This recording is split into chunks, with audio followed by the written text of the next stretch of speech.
should we start Rue then? Yeah. Oh, big energy. Rah. Okay. Welcome everybody to the first Old Grumblers podcast episode of 2025. Happy days. Today, we're going to do a little bit of a tier list, but we won't be doing the usual kind of like, oh, this is how strong they are, this is how blah, blah, blah, blah, blah. This is simply how good is the faction campaign and how well is it designed from a gameplay design, well, from a game design point of view, essentially. How fun are they? And are they deep, basically? Yeah. So we're going to do certain criteria like diplomacy. Do they have anyone that they can talk to? Do you utilize the diplomacy system? How many different systems do they actually interact with? For example, do they use the trade? Not everybody needs to have the same effects from trade, but do they use any of the effects? Do they use the landmarks? Do they use resources in itself from something? Maybe not trade, maybe for foraging or something like that. Do they have any faction currency, or is it just a normal currency? Any clear goals for the campaign? Do you know what you're going to do? Do you ever feel lost in it? Does your campaign have specific items? Is it just a faction item? For example, like the Rubik Cube, for example, for the Dark Elves. That's a cool little bit.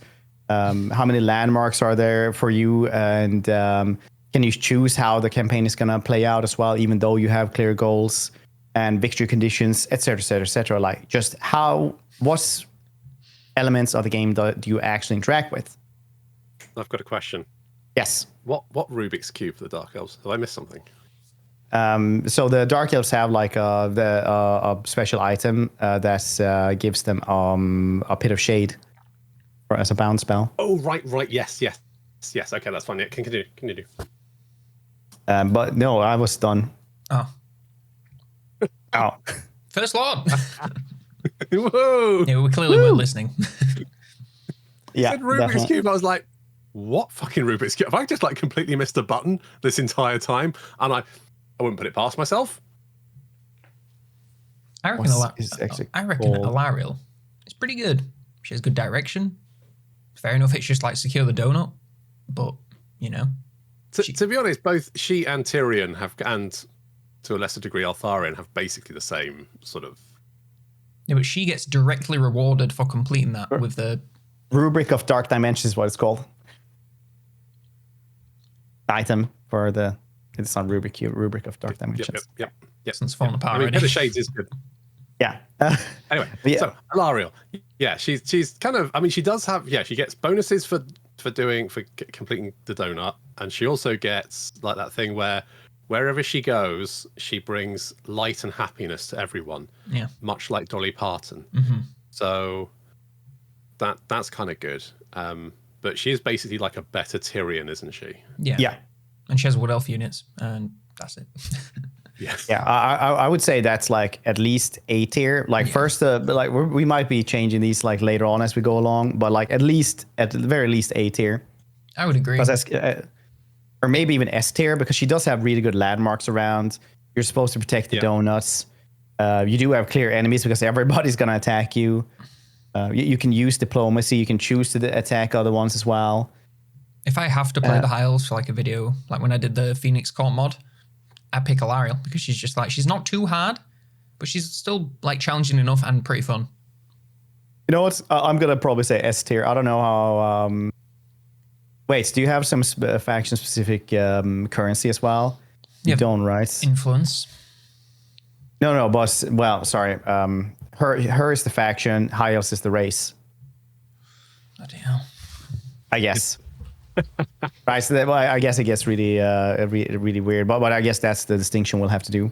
But I think overall, if you look at both the faction and the lord mechanics, you've got some. I mean, because you can get better lords with actual interesting traits, which actually makes it really interesting. Her starting position is in the middle of the donut, which is fairly secure because you've got the gates keeping anyone particularly nasty out to start off with, and you've kind of got a fallback position if anyone does land on Ulth-1, so that's quite nice. You've got obviously clear goals that you're going to be fighting the Dark Elves because they're probably going to declare war on you anyway. Yeah. And unite Ulth-1 as well, like for the most part as well.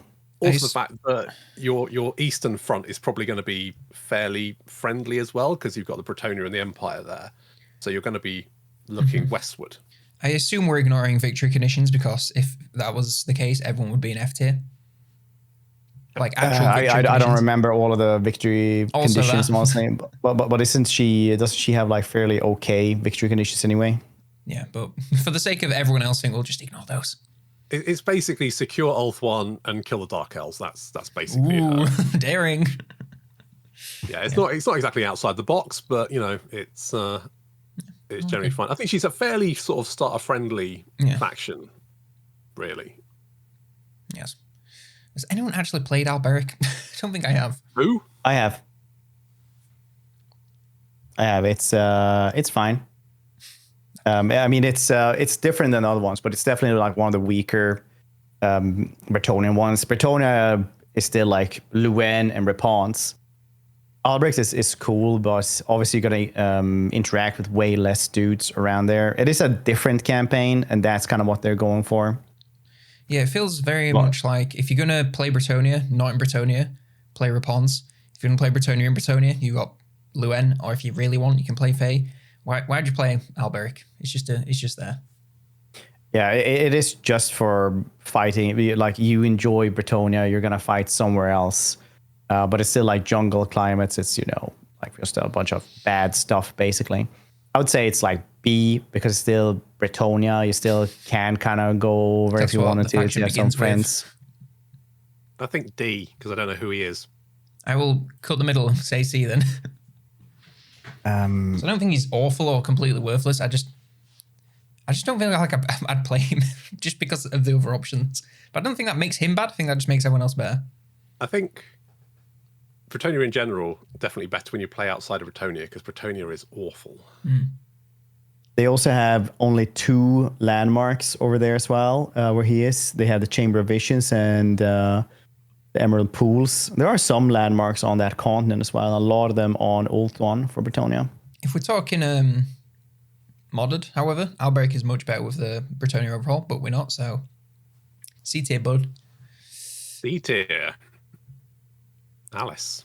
Alif. No. Malice, I think, has gone from he the only thing he used to have special where compared to the other Dark Elves was that you could be really, really strong as Sarkhan. I think they kind of nerfed that as well. You know how the alphabet works, brother. Oh, I thought it was on Malice. I thought I heard that one. Alariel, Alberic, Malice. I was also surprised when you said this. Alith Anar. Okay. Fine. Okay. He's basically high ult, but he gets the underway stance, doesn't he? Yeah. Yes, the stalking stance. Stalking stance, that's it. He's got stalking stance and the shadow tunneling stance. And the assassins. Stalking stance is very powerful. Yeah. I mean, I would put him in A tier just because he has the same or more as L'Oreal, because he still also has the special assassins. He gets the missions to assassinate people and stuff like that. He has clear goals with annihilating all the Dark Elves, I guess, because that is what you're going to do. You're not going to fight. You're not going to like start that campaign. It's not fight Dark Elves eventually. You also got the chance to go home and actually start confederating Ulth on as well. A little bit harder nowadays, but it's still like not that bad still. Yeah, that's fair. Yeah. Vanessa? Now, okay, so I'm just going to preface this here. So I'm going to say here as well, like we're taking it from campaign. So the mechanics in themselves, I think, are sound. I just think that the faction itself needs a rework and everything needs to be changed in stats, right? Yeah. Because everything there is interesting and cool, but nothing goddamn works. I mean, it works, but it's things like the hidden coves. They just don't make any money.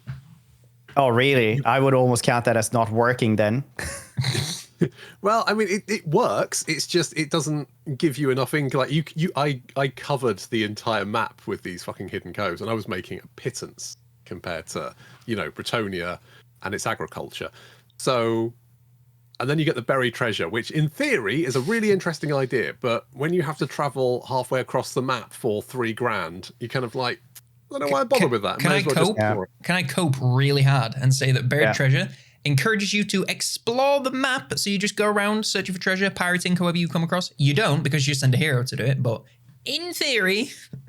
In theory, I think like all the mechanics are fantastic, but none of them work because 7,000, sending somebody who costs like $300 every turn, sending them for 10 turns for like $300 or like 20 turns, something like that, just for stuff like that, it doesn't make that much money. It's not really that worth it. You have to find like the really big treasures as well.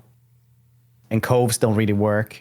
In theory, I think they're really good, but they just all need to have fixed stuff. But diplomacy is still pretty bad. You're not going to make any friends almost. No. You only like encounter people to fight them. And maybe that's the point of pirates, but that's not how real life pirates works either. I feel like Vampire Coast should have just been a horde faction with the shipbuilding. Something like Nakai, where not everyone has it. You know, not using Nakai as a good example, but not everyone has it. But you just use that as a horde. I think that works much better. But as they are pretty bad. If you'd had a bunch of really powerful items that you could be like, okay, if you dig up these treasures, it will slowly lead you towards one of these powerful items, and then that kind of like gives you a reason to do it. Whereas at the moment, the reason to do it is, I guess, this unit will pay itself off for traveling across the map for 10 turns. Yay! So overall, I think the vampires in general, because I mean, they don't, apart from Aranessa, who has her Sartosan pirates, of course. They don't really have any special mechanics. She also gets ogres now. Oh, yes, and ogres, yeah. Yeah, no, I think that all of them are kind of... mechanically, they're pretty good, but none of it works, unfortunately. Yeah. I feel like Aranessa is just the one that I play the least. Yeah, she's the least... I mean, the fact that they had a living pirate in a vampire, it didn't make sense to start off with, and it doesn't make any sense now. And I know, obviously, we're not counting battle, but she is dog shit. She is worthless. Every single battle I've ever had her in, she does nothing. Anyway, Archaon. S. Any arguments? S. No? Okay. He's so strong. I think the only warrior of chaos that isn't S is like Valkia, because Valkia, she doesn't get growth anymore from the bloods mechanic that she has, but all the rest of them have like pretty good mechanics and all that. So yeah, it's hard to argue. He's a bit of a whiny bitch, so I'll probably put Arcane on B and every one of the other Warriors of Chaos in S. Okay, but this is why we made the clear distinctions on what we're judging them on, and being a clear bitch wasn't one of them. God, I think maybe it should be though. I'm just saying. But okay. All right. Arcane. The black. Okay, so all the Tomb Kings kind of have the same mechanics, right? More or less. I'm not gonna say that any of them have like anything really that much better, but if you check just their campaigns, he has less people that like him. He has less allies. He has less options in his campaign. Obviously, somebody can always say, well, if you're surrounded by enemies, you can attack in every direction. The problem is that if everyone attacks you all the time and you have to hold a little bit of territory, it gets a little bit different, right? He does, however, get more units than the other ones. Yeah, units that aren't necessarily particularly useful, because he apart from Arkan, who can buff them, none of the other Tomb King generals can. So I would say at least B tier for them, because C tier is a little bit too harsh, I'd say, because now we're talking only campaign-wise here. Only campaign-wise, not like battles.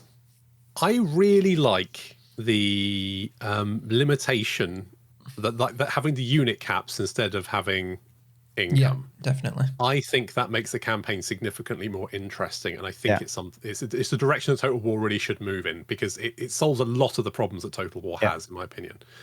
I also like the fact that you have the canopic jars, so obviously that's a way of securing. It's fun when you have a resource that you can gain outside of money, because it constantly feels like you're actually getting somewhere, like you're acquiring this resource, and that's letting you do fun things. And I like that a lot. Yeah, I like the unit cap. So I generally like the Tomb Kings. I just hate their aesthetic, which is dry bones. My problem with them. Like you're saying, it's so good to have like that extra currency, and that's why that's on the list as well. he doesn't have anything faction specific, but Tomb Kings in themselves mechanically are really good. They do need help in a lot of other ways. Like they have been power crept to hell and back in Warhammer 3, but still, it's mechanically it's a really good faction. I would say B tier is like the very least, honestly, that most of them would be in. Cetro would probably be in A tier because he gets a little bit more options, I'd guess. Katep would probably be also in the similar or worse than.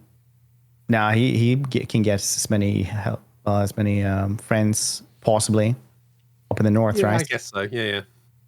Harkin is a bit less because he is a harder campaign because you do have the number of enemies arrayed against you, and his starting position is. I feel like Tomb Kings just look worse these days because everyone else has all their mechanics, so they don't really have anything unique anymore. Yeah.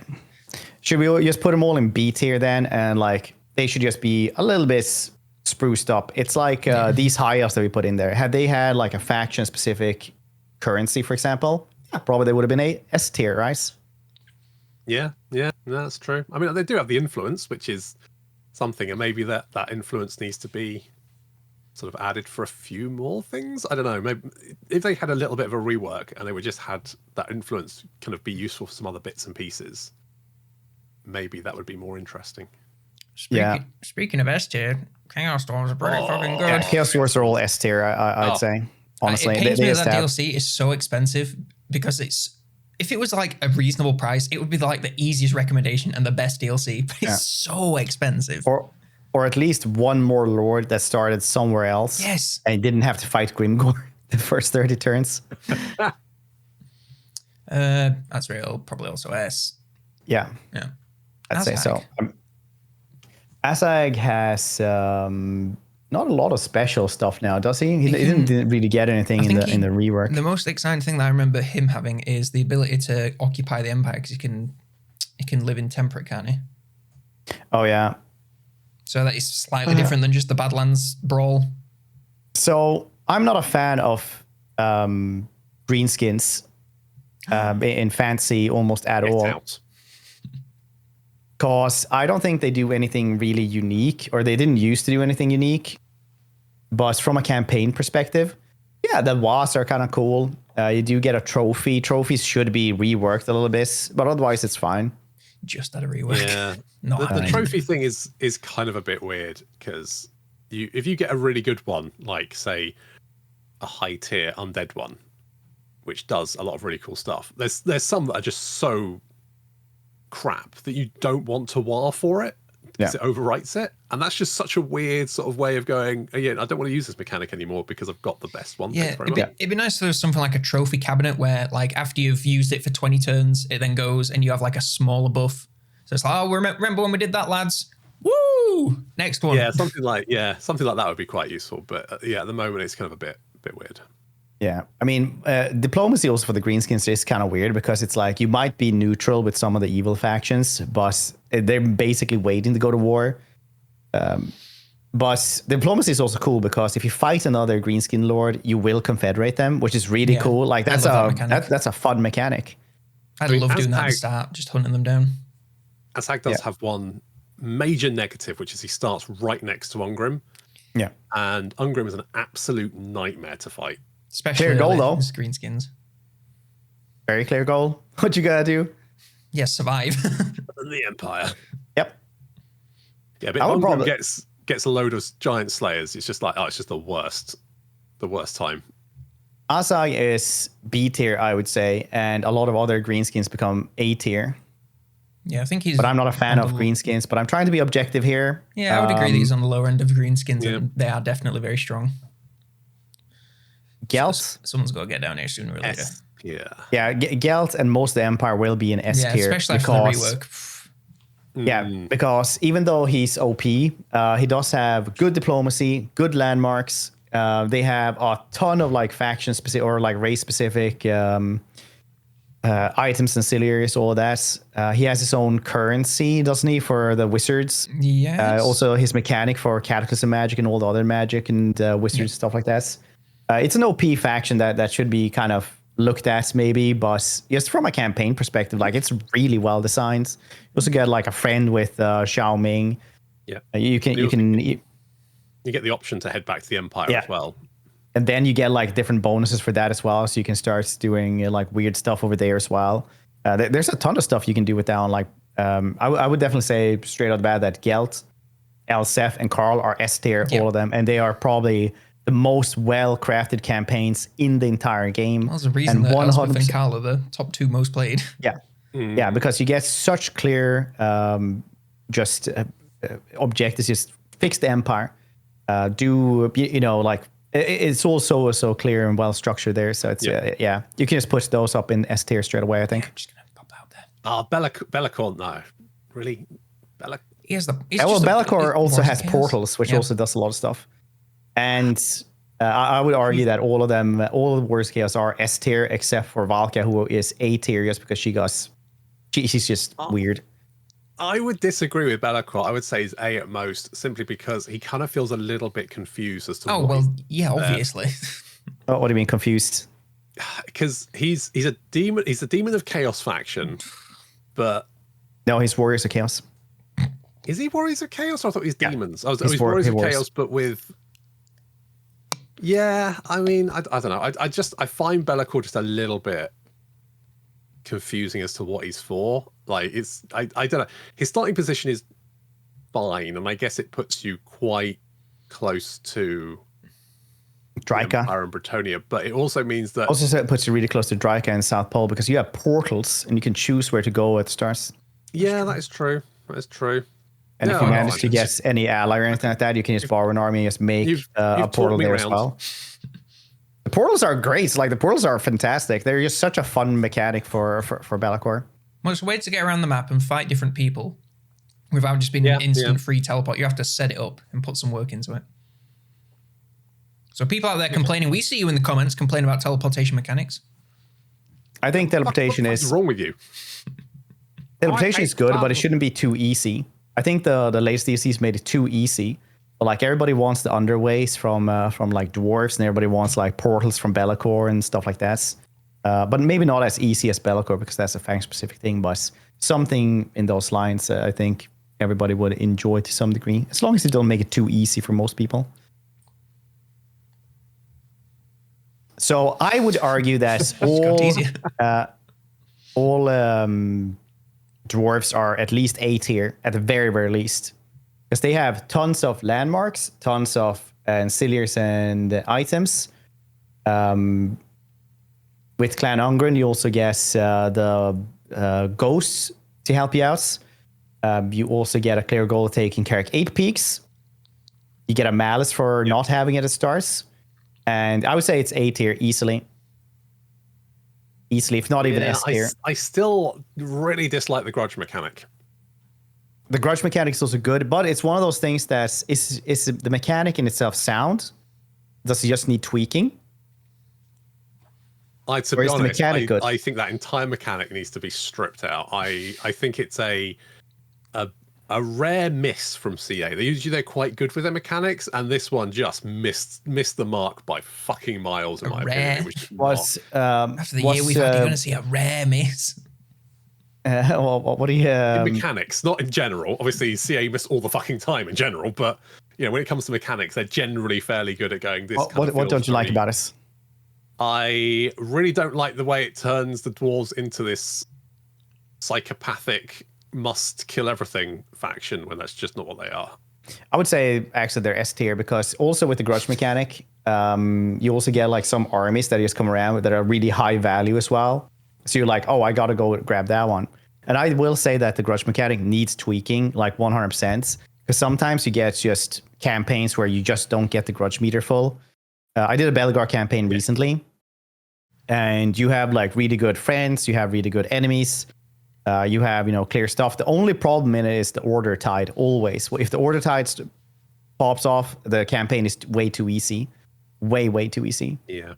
But I think the problem with the grudge mechanic is that you can end up in a situation where you go, I don't know how I'm going to even begin to fill this meter. Like it's just impossible. Would your problem be easier if you could pause it, or if the numbers were much lower?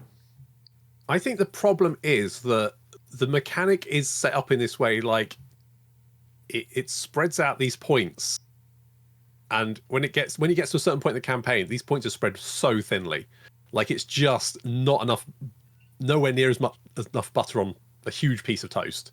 The point where you get kind of, there's nothing I can do here to actually fill this bar up.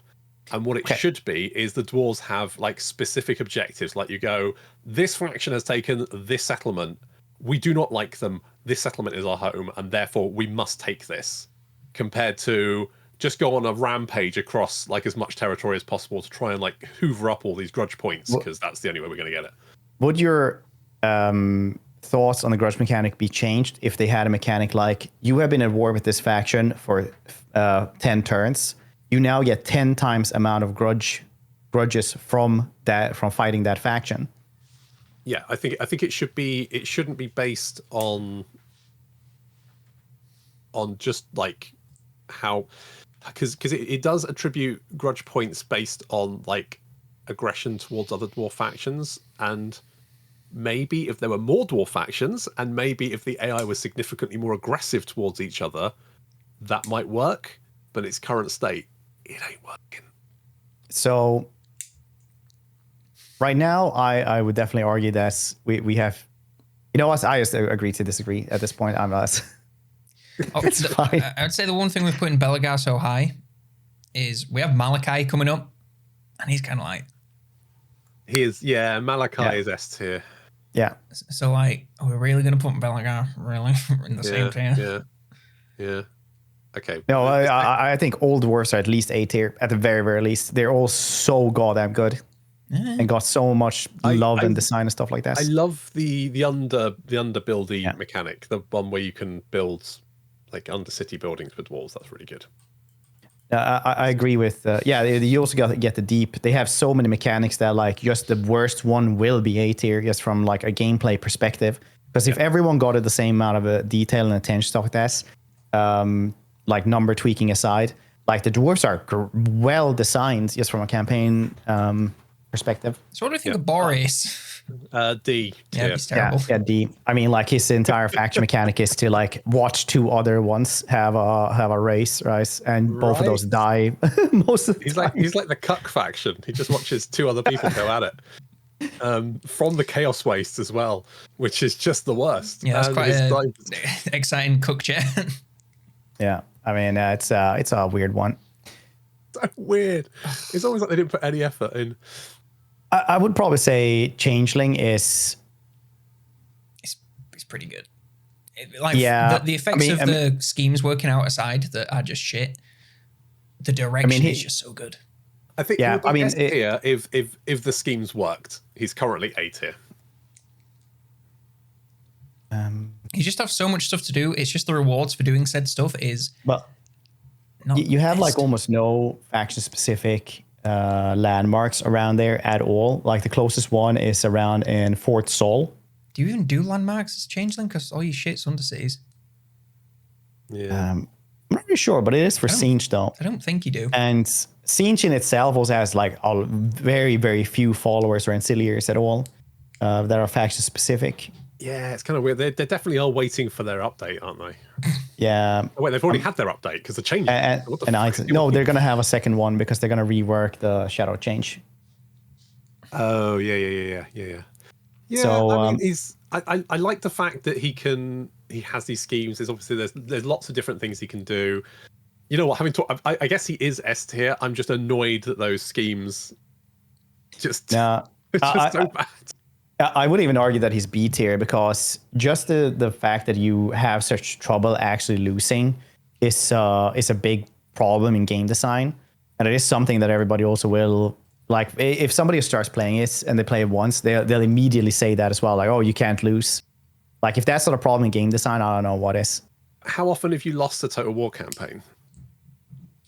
Look, man, I have like 10,000 hours. It's not very often. Yeah, right. Exactly. I'm the same. It's like people go, "Oh, you can't lose." I'm like, I think I've only lost 2 campaigns, and one of those was the Wood Elves when they first came out, and they had that bullshit amber mechanic, and the second one was when Vashnar spawned on me turn 2. So yeah, I've lost 1 campaign live on stream. It was the Beastmen pre-patch in Warhammer 2.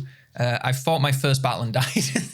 Yeah, nice. Like, it's it's all very well saying that you can't die as a changeling, and it's true, but it's very hard to die in Total War in general. Yeah. So I'm kind of like, well, I mean, you know, very, very, very hard, like basically impossible to die compared to literally impossible to die. Is there much difference? Not really. It doesn't really feel like that big of a problem, to be honest. I like his direction. I like the fact that his settlement building is different to everyone else. The sneaking around, the changing into other lords and collecting them all. I know that's technically a battle mechanic, but it works for the campaign. Yeah. I just think he's neat. I like being able to influence factions without having to like directly intervene as well. Like that thing where you can build a building that increases their money or like siphons off their money, and you kind of have that. It's like, how am I going to deal with this? That's quite fun. So you know what, S tier. We'll just settle on A tier. I think. If they fix the schemes, like they're not losing and then stuff. S. This one's for you, CA. Get this boy an S. And he also doesn't have that many ancillaries. He doesn't have that many items. No landmarks. Like you do have cool stuff and mechanics in them. I'll definitely say A tier. I'll agree on that one. But I would almost want to put him into B tier because just the actual objective is cool, but the fact that you can't really lose makes it more like a mad scientist, no danger kind of thing. Because he's too tall and he doesn't have a beard, isn't it? Look, man, I remember when we first met and you were like, "Fee fi foo fem, I know some of them." I didn't discriminate against you. We put together a couple of chairs and you could sit on those. Right, Crane Hellebron. Now she does have her own faction mechanic, doesn't she? Which is the blood journeys. She's kind of similar to Ilaria, where she's like not really that complicated, but like just kind of okay and good, and you have stuff to do most of the time. I haven't played her recently, to be fair. So if someone has, feel free to intervene. I mean, you have a lot of enemies. I would say the faction mechanic needs work if it's going to be anything, but right now we can kind of be potential man, right? Like potentially that one can be cool, but I would say it's like a little bit too confused because you still use the slaves for that and for everything else, and then they just added more stuff to use the slaves on, like making buildings faster. So I'm not sure if she's worse or better than, for example, Malekith. She's definitely confused. She has a bit of a identity crisis for sure. And also, the Dark Elves are also weird because it's so hard to make any friends at all, like even among other Dark Elves. So diplomacy-wise, you get like limited options, to say the very least. You're not going to go to war with all the Dark Elves straight away, but it's very likely they will try, go to war with you anyway, or they'll just die to something else because they can't make any friends. It's a bit like being unpopular at the school canteen. You just like sit around like looking at each other, shooting dirty looks, but nothing really comes of it. Yeah, but also like all your friends are the other unpopular kids as well that also don't really like you, but they don't have any other choice to hang out. But you are in the corner of the map, so you're fairly secure. And once you kind of cleaned out the Chaos factions, I mean, Malekith generally will be okay with you. So you're fairly safe. Grumblers kills him. And your main objective is to take Ulthuan anyway, so... Yeah. And the Blood Voyagers do actually, like... Well, last I checked, they work. Yeah, they just don't do much, but they don't crash the game, I guess. The bar. Does this mechanic work? Does it crash the game? Yes and no. Norsca would like to talk with you. I would say she is... If we've put the High Elves in A tier... Probably just below one of those two, I reckon. I do think the High Elves probably have more interesting mechanics than the Dark Elves. Even I prefer the Dark Elves aesthetic. And I think the High Elves campaign's obviously easier because you've got trade and you've got... But I do like the slavery stuff in-game. That's not a good thing for an English person to be saying. I did say in-game. I didn't say, like... Because the East India Company, that was a good time. It's not a good time. No. I'm going to say B. Vindication! I was waiting. I knew if I was going to say B tier, you would say A tier. Because when we did the last tier list, you were like, oh, all the Dark Elves are better than the High Elves. All of them are. I was like, no, they're not. The Dark Elves are worse High Elves. Every single one of them. Look. It's so good. It's so good. Oh, God, it's going. Right, put her A tier quick. Whoop, Look, I've come around to Yeah, the High Elves certainly do have better mechanics than the Dark Elves. However, I will say the High Elves are whiny bastards and the Dark Elves are far cooler. So, if this was an aesthetic tier, obviously Dark Elves would be S. Mm-hmm. Fine. Stop eating your blue milk.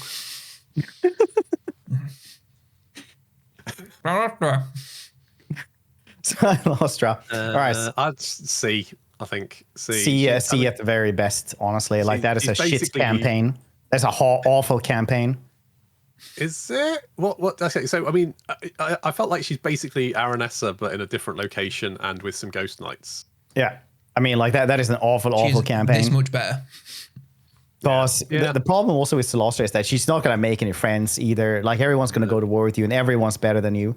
The entire faction is screwed. We're talking about mechanics, though, but like, mechanic-wise, yeah.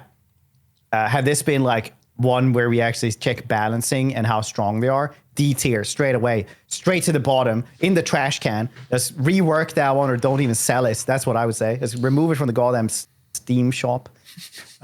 There's so many things you could do with the vampires, like, that would make them so much more interesting and cooler. It's such a strong theme, isn't it? And it feels very. Yeah, I want to put Luthor Harkonnen in A tier simply for his voice lines, but I'll have to refrain. I mean, you always get like people in the comments like, "Oh, they're trashing on the Vampire Coast again." They if they only knew that they're secretly like the best faction in the game. We get that every single time we mention them. You're talking to one of the biggest undead shills in the game, and even I can justify the Vampire Coast being. I feel like they're about the same as the Tomb Kings. That's probably incorrect fit for you too, but yeah, no, that's fair. C tier, right? Dryker. I put whoever this is, Drazhoaf, into A tier because he just S tier. That's fine. I would say A tier for Dryka, and the rest of the Wood Elves are like S tier. Yeah, I was gonna say she's a slight. Yeah, would or she's B tier for Birch. And the rest of them are A tier. And then only the twins are actually S tier because they actually get the Forge as well. They do. I like Dryker because she's a different. She's sort of a Wood Elf faction, but she doesn't like the Wood Elves. Yeah. And I like the fact that you kind of have this thing of you can just invade Athel Loren and be like, yeah, no, bitches, the Angry Bush is back. And I like that. I like that sort of like. I think that's a more interesting way of doing it. Isn't she the only one that doesn't start with the Oak of Ages? Yeah, but also what are the sisters? I can't actually remember. But the thing is that we have to consider like what are your options for invading the Athel Loren, right? Like the other ones can also just go to war with the rest of Athel Loren, but they don't have to. Now Dryka has to. Yeah. Like less options is not better. Saying simply that. You can fight more stuff. Isn't going to put them higher on the list. Everyone can fight everything if they want to, but some of them don't have to. It's a more thematic campaign. It feels like you are, like, you've been pushed out. You're out on the fringes. You are, you want to come back and you're playing the villain, and I really like that as I like that sort of idea. Also, Codil is like. I don't know if he's been nerfed, but when he first came out, holy shit, he was like the most cracked guy of all time. Yeah. Like the most powerful tree man by a country mile. Yeah. So I would say that their mechanic stuff that are good. Like A tier is not bad whatsoever. It's just that other dudes have more options. Yeah. She's, I always find it hard to get going as her. And also less, the other ones don't have any landmarks. Well. I mean, they all occupy the same forests. Yeah. I will say that for the Wood Elves in general, although there are clear campaign objectives, it does feel like the best option for you is to just peace out with everyone around your tree, and then you don't have to worry about it. Yeah, that's what I love about them. It's completely different. You don't need to sack and raise 30 different settlements. Just like, right, I'm going to start my magical forest. The rest of you, do whatever the fuck you want. As long as you leave my forest alone, I don't care. So this one gets a little bit hard because obviously she's a complementary campaign, like a lot of other dudes as well. Right, the complementary campaigns, like everyone else is friendly, this one is not. So how do we judge that one then? Do we like put that into a criteria? Because on her own, like I'll admit A tier, we also get like the little council stuff and Codil and cool stuff like that. She needs to be the same tier as the other Wood Elves. Maybe the sisters. Because then we're going into like the complementary thinking of that as well. Like, how are these dudes complementary to the other ones, right? So that gets a little bit tricky. So I would say on our own, I'll agree on A tier, and the rest of them are S tier, because the other ones have more options to do stuff. Yeah, that's fair. I also just choked Elspeth into S tier because, you know. Yeah, that's fine. Totally understandable.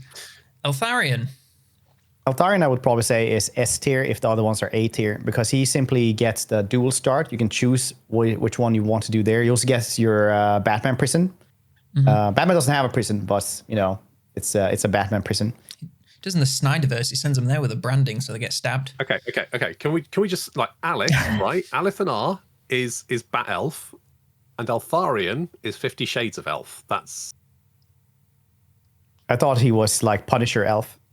Ooh, that's better. Or it's like literally edgy and just like psychotic. In his sex dungeon, which is basically, well, there's Alith is obviously Bat Elf because he's the one that's sort of like going avenging and shit. Yeah, he's doing the "Where are you?"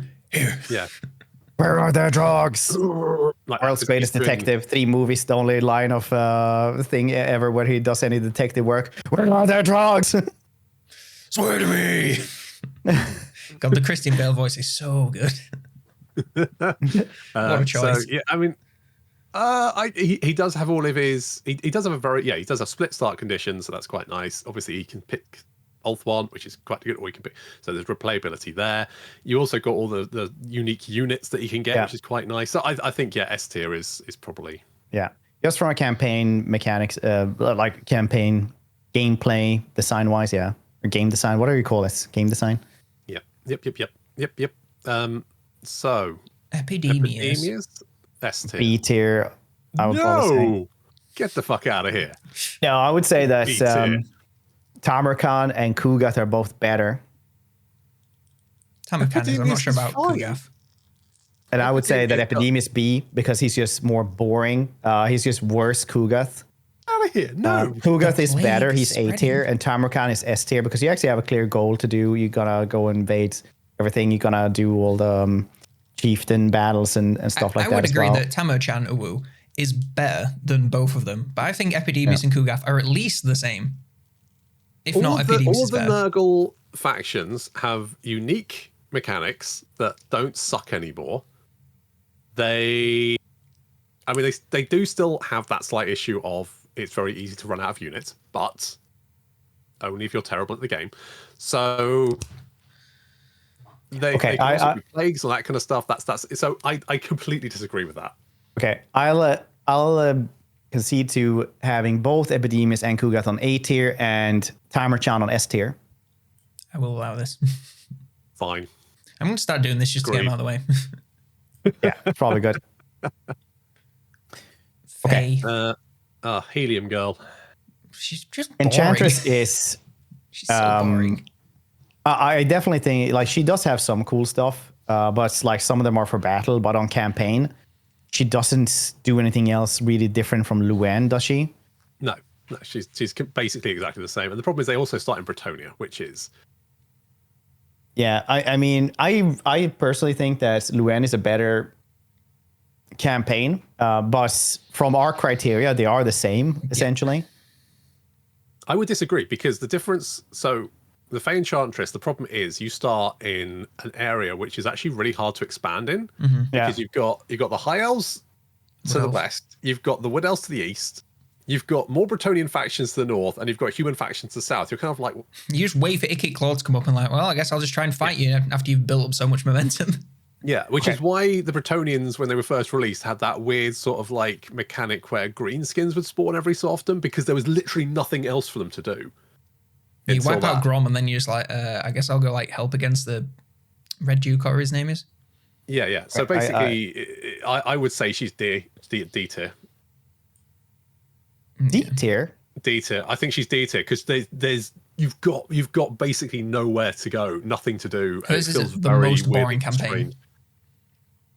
I would still say D. I think Luon is definitely C, but I think the Fey Enchantress, just from the dint of her start position, is a D. You don't like Bretonnia that much, eh? But you know what? I like Bretonnia, but apart from the fact that for some reason they've got this superpowered agriculture economy, they don't really have much going on, which is not a surprise considering that they were one of the first factions released and they haven't been touched since, really. I mean, you do have vows, you do have landmarks, you do have good friends. You do have, victory conditions with, and you have chivalry as well. You have green knights. You get the green knight for, who is useless. Yeah, but if we go from battles, chivalry still like gives you other bonuses as well. You also have the main bonus you get is that you don't have to do the vows, which is good because trying to do some of those is awful. Yeah, so the main one of their main mechanics is to skip having to interact with their other mechanic. Yeah, they definitely should change the second vow. The second vow is always the worst one. I love the idea of having these masked knights and all that, and I love that stuff, but their mechanics are dog shit. Yeah. And the Fey Enchantress particularly is in a terrible position. Yeah. Bretonia is an awful place to live because you only have these weird 2 settlement provinces. It's just... I would just say these two are down here and these two are up here. Because if you want to play in Bretonia, you play Lewin. If you want to play out Bretonia, you play her. These two just don't... I think Lewin and Ripon should be A tier at the very least because they do have clear enemies. They do have friends. You have a bunch of technology as well to interact with other tier, then both Kugath and Epidemius got to S tier. No. I could make the argument for Rapon's being in A, but I don't think Lewin is.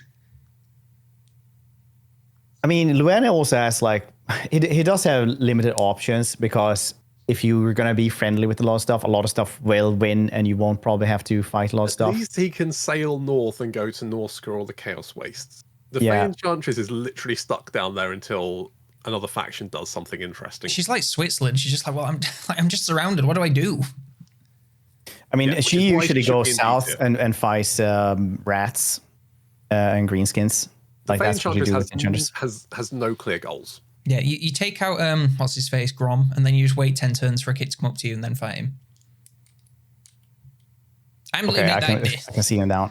I still think that Luen is one of my favorite campaigns. I really enjoy doing that one. Good for you. I can totally see where you come from, Luen. I do really like Bretonia, and I'm purely thinking as campaign mechanics. The Fey Enchantress is just terrible. She's in a terrible position. If they moved her somewhere else, she'd have a much better time. Yes. Yeah, probably. Another Warriors of Chaos, so we're just popping all the champs in. Yes, here, I'd say. Okay. I'm going to put Festus in A. Explain. Because his start position is an absolute... Because you've got one other... There's no Dark Fortresses Yeah, you've got one Dark Fortress in Middenheim, and there's one in Nuln, and then apart from that, you have to go back north to go and find any more. Yeah, it's like the one guy that's like, oh, you're not in the Chaos Wastes, but you've got to go to them. Yeah. Honestly, you're right. Yeah, that's just the only reason. Otherwise, he's great, but it is just that fact of you do start in this sort of like weird position. Yeah. Okay, I agree with that one. Gorok.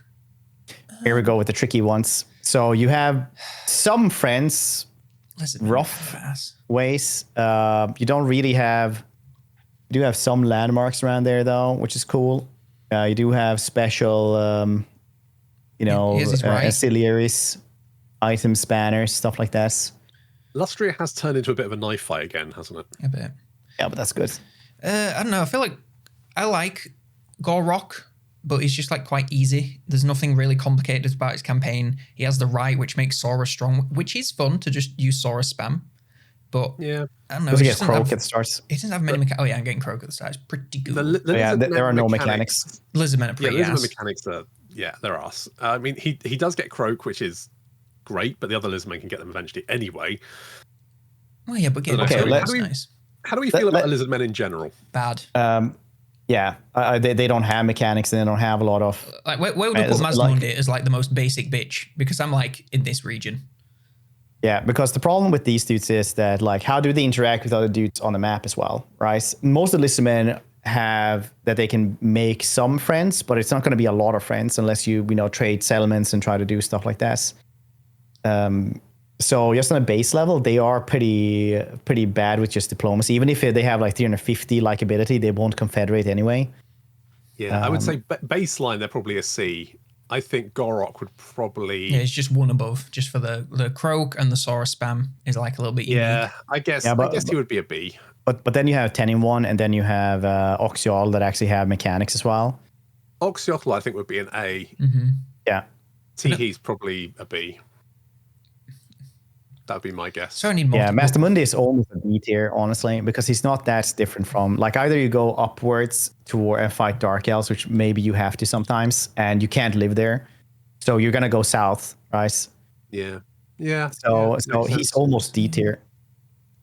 There's Teeny Weeny. Oh, my boy. It always hurts. But, Tic-Tac-Toe. I always forget Tic-Tac-Toe exists. He's definitely.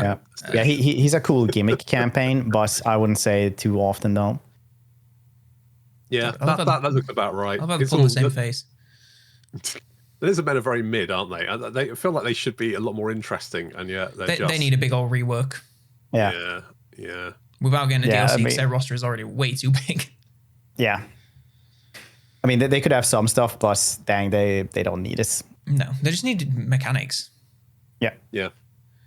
Don't know. Ogre King, right? So if you'd asked me before the DLC, December, I would have said, yeah, D. Terrible. Afterwards, I'm going to say A. I'm going to say Greases is an A, and that's just based on the fact that he doesn't really even have a special mechanic. But excuse me. He can bribe people. He gets like the schemes that you pay for, which are actually really, really good and fun. You can literally disband an army for 25,000, which I tried to do again because Kugat was just murdering me. It was like turn 25. He had a bunch of Rot Knights. He just murdered my ogres because apparently my ogres had the splash damage bug and the Rot Knights do not. Okay. And then you're just like, Rot Knights, I'm going to pay you $25,000 to fuck off. And like, oh, okay. Yeah. Demons of Chaos, I'm going to pay you money to disappear. Okie dokie. So, capitalism. I think the campaign itself is pretty goddamn good. You even get like tunneling stance now to be in the mountains if you need it. You have a ton of stuff. It's easy A tier, honestly. It's almost into a B, an S tier, I mean. I feel like his unique mechanic is worse than Grease's. Yeah, it is B tier. I would say B tier. It is definitely worse. And then Gold Friend is... I would say that actually both the ogre. I mean, I know that he doesn't have as good a mechanic, but overall, I think the ogres are still an A tier because I think the mechanics are so much better. Even if the what do you call it? The bounties are still pretty terrible. Yeah, but bounties doesn't matter. It's like selling your settlement stuff with that. I would argue that Man-Eater is S tier, honestly, because it's just he has a lot of fun stuff. He has a lot of options. You can do almost anything there. The problem, once again, it's too easy. A lot of things are overtuned. So the only reason that Golfat is so easy is because his selling mechanic thing. To be honest, there's an entire issue with the fact that the AI massively overvalues settlements. Yeah. So if you fix that, you probably fix that problem as well.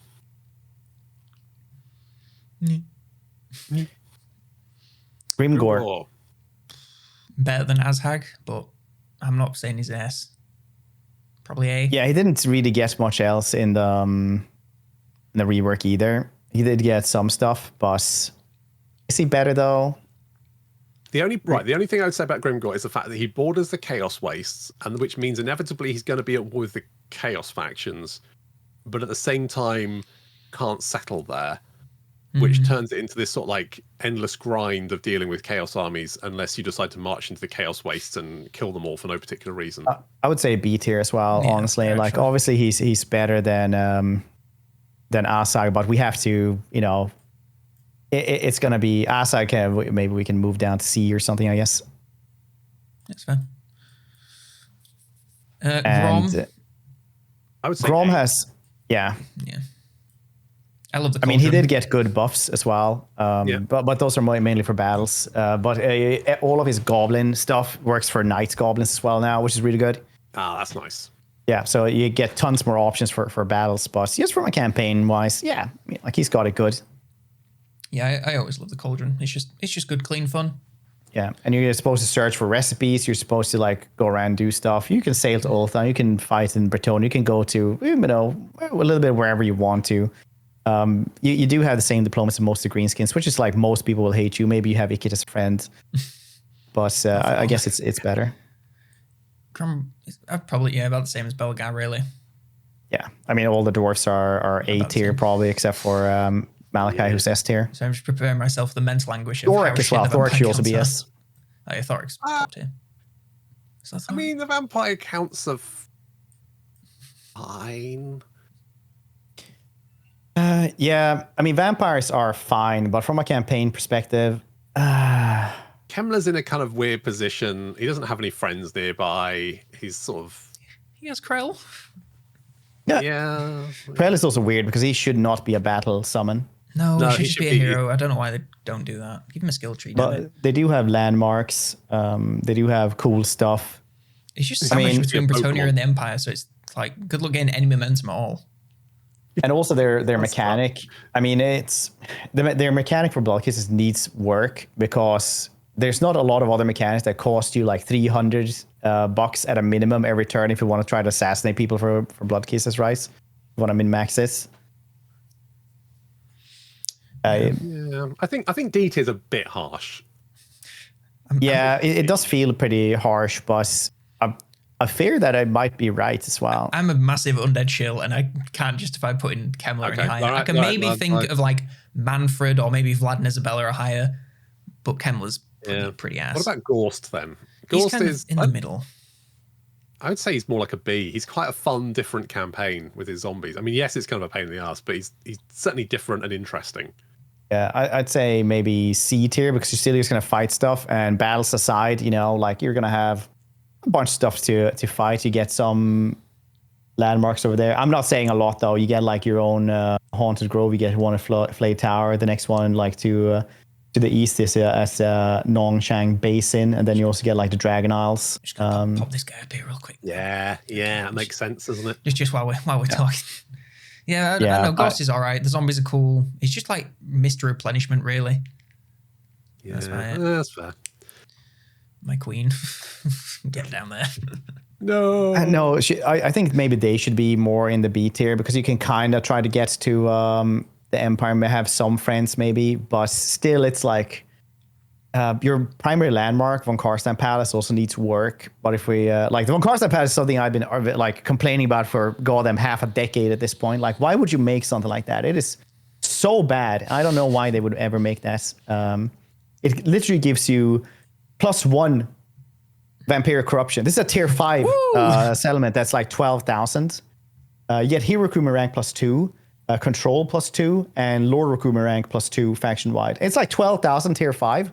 It's just absolutely mental that they would ever like that needs some work. I would say Manfred probably goes B tier because he does have he's got interesting the start position. He's got the books.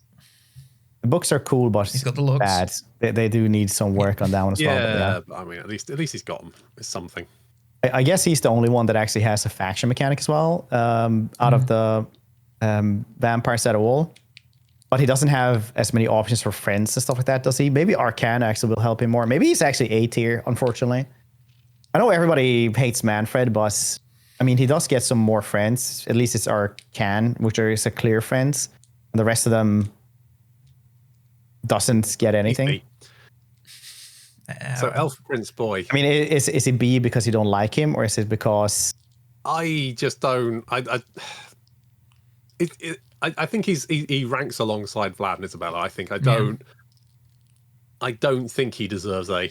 The books don't add enough to surpass the fun of the vampiric couple destruction. Okay. Yeah, fair. Imric, he does get the dragons thing, doesn't he? Yeah, and he has a weird starting location. He does. It's a pretty cool though. I really, really like Imric. I really like the searching for dragons. It's a cool one. Is he as good as Eltharion? Is he an I would say he's A. Yeah, because you actually do get to go to Calador and take over that one and confederate them really early on as well, as soon as you fight a couple battles. So you do get a dual starts. Your own thing about search for dragons, you get like a bunch of stuff there. I would definitely say he's S tier above the other ones. Okay, boss. It's a good campaign. People like the campaign. Is that Kairos? S tier. S tier? S tier? Are you mad? Yes. He's great. He's a lot of fun. Are you mad? No, he's got a nice starting position down there in the South Pole. Like you can you get options there. I mean, it is a little bit stringed out, but there's only 2 places you can really be attacked, and you get some options about where you want to go. I mean, I think it's generally pretty cool. You can only go 2 places, and you get a lot of options. Well, it's like you can either go Lustria or you can go the Southlands, and I mean that's more than most people get. So I think that's fine. Okay. Where do you think he should be in? Not S. Is he better than the Changeling? I don't know. I mean, that Winds of Magic channeling mechanic. Ooh, that's a riveting one. Yeah, I would say his mechanics need work. His tech tree also needs a lot of work because it is straight up worse than the Changelings. Like straight up worse. You can't put him in B. I'd say one of these 2. I would say B or C, personally. A at minimum. Oh my god, you guys are so mean. I would say B. I don't Ours is understand not why a good he's so campaign. good. He needs a lot of work around there. I would definitely say. Granted, I'm putting like way more weight into mechanics than most things because that's what's interesting to me. And it doesn't have much. Like, bloody Changeling can do the change. He can do the blah, blah, blah. He just can't do the Winds of Magic thing, which is the most boring part. And he can do the portals around. Oh, it's really useful though. Yeah, and I mean, he gets like less landmarks than the Changeling as well, and less diplomacy, I would probably say as well. Carl is S tier, 100%. Yeah, he's S New tier. Carl is pretty good. Unfortunately, like everybody like bullies people who just plays Empire all the time, but Empire is the de facto best campaign crafted, hands down. I'm like, they got their own mechanic, clear goals, friends, enemies, everything. Like, just you restore the Empire, and it's such a like nice time just doing that because you kind of just like laser beam focus on this area of the map, and it's just the best one. Them and Elsef, I like, they are the best crafted and most well placed campaigns. A lot of the other campaigns here, like Gorok, it's like you had a lord, you give him something special like Croak, and you just put him somewhere where you don't have a lot of other lords. What about Catherine? I think Kislev are kind of shit. I think all Kislev are basically D tier. Yeah. I'm going to put them above Boz, but apart from that. D tier. I would say C tier. It just revolves around the 3 cities. It's just kind of shitty. I can agree on C, actually. D tier is a little bit harsh. Yeah, they're not. I like Kislev as a faction, but yeah, their mechanics are, if anything, incredibly counterintuitive. Yeah. And they definitely need work. Yeah, I mean, the diplomacy is not bad, but you're going to end up dealing with chaos for most of your campaign, which is kind of annoying. Yeah. It's one of those good guy factions that act as a bad guy faction almost, because everyone goes to war with you and you have to just struggle, but you don't have the resources for it because all your hybrid units are just hybrid. So you almost need twice as many to make, like, you need 2 hybrid shooters to do as much damage as 1 regular shooter almost. Isn't it quite weird that it's all factions that are in Shadows of Change that are kind of shit? Curious. Almost like they didn't get a rework. Anyway, this lady. Where's the ones? Yep, right next to him. Yeah, that makes sense. Yeah, and they don't have much change between them. Khalida is easily one of the hardest campaigns in the game, but that's also because of fighting. I would put those personally in C tier and Cetra in B tier. But Khalida and Kitep are rough. I would not disagree with that. Kitep I'd never play because he's just like, well, why would I want to start there? Beastmen are S tier. Are they all, or would Taurox be S tier and the rest of them are just below? I think they're all S tier, to be honest. I think their mechanics are unique. They all slightly. I mean, yeah, Taurox has slightly more mechanics, but I don't think it changes the fact that all Beastmen are just generally great. I mean, yeah, I would probably agree with Damneders there. That's their A tier, and then Taurox is S tier because he just gets a one more mechanic. Yeah, he has everything they have, but just another thing on top. Yeah. And probably put them like... So, just to iterate again for the viewers, this is not about how strong they are. This is just about mechanics and how well crafted, how much effort was put into every single campaign. But it's not about just, what's the most OP. It is literally about what gets the most love, essentially, or has gotten the most love from a design's perspective. Taurox is just the same one as the rest of them, but he got more. Yeah. Just also tossed Kolek in S tier because, you know. He's Kolek. Yeah. He gets bigger when you get a vassal, which is just. I would almost say that Kolek is actually A tier because he doesn't get any special stuff, right? Not in that regard. Like Archeon doesn't get that many special mechanics either. But then he needs to be dropped down to A tier. Put your foot in I'm Fred. thinking maybe they do because I mean if you get seduction or you get portals and stuff like that, and the other one just gets like number wise. Because Kolek, if you take away like battles, right, it gets bigger in battles. Archeon gets more diplomacy. No, because he actually gets special mechanics. Yeah, not as special as Elspeth though. Yes. No. He gets the electro counts and all that, which is his own thing. But I would still say Archeon is S tier because he actually gets diplomacy bonuses that affects the campaign straight off the bat. Try that. No, your best boy will stay in A tier. That's two where he belongs. No, this is just a vendetta that you have against Archeon. Like, he is S tier. I'm not going to lie, it absolutely is, and he's staying in A tier. I think Kolek and Archeon are basically the same. It's just like, do you want to be a big guy or a little guy? No, because Archeon has like the diplomacy stuff. So he does reunite everything on the map. You have so many options on who you're gonna help and stuff like that. So let me tell you, the thing that I'm thinking of when I'm playing Archeon is diplomacy. Yeah, I mean, like this is that tier list, right? Like that is one of the criteria for this tier list. Which one of those have better diplomacy? If one of them gets a lot of bonuses for us. Do you ever use diplomacy? No. It doesn't matter. Yes, I do it all the time. And Kolek gets slightly bigger, which is his own mechanic. So I mean, no, it's God damn it! I put this so clearly on the criteria list, and yes, we have to have this goddamn discussion because but you don't use it. It doesn't matter. Like they could give Kroggar. Oh, when he has a military alliance with Archeon, he gets 10,000. Have you not played Archeon? You use it all the time. I don't. Like you have vassals with all of them. Yeah, that is a diplomacy. If you don't interact with them, you're just like, right, you go over there and do that. Yeah, you get them as vassals, and then you don't have to care about them anymore. Anyway, he literally has an easier time with that because of his bonuses. I think this is fun. Right, Lockyer is. I think he's all right. No, like why do we change it like this? Why are you guys arguing about this thing? I don't understand. We had like a clear thing here about the criteria for us. I was happy to put Kolek and Archeon in ST, but you went, no, knock him down. I don't think Kolek should be there. Fine, but Archeon and ST is fine. I'm not that bothered. Right, Lockyer. What does he get? He gets the Arcs. He gets Arcs. And the Corsairs. Buffs and armor piercing. Oh yeah, he has a special arc on his own play, so he's like the horde. Yeah. Right? Does he? No, I don't think he gets off. I don't think he's a horde. I think you can get a mod that makes him a horde, but I don't think by base level he is. No, that doesn't sound.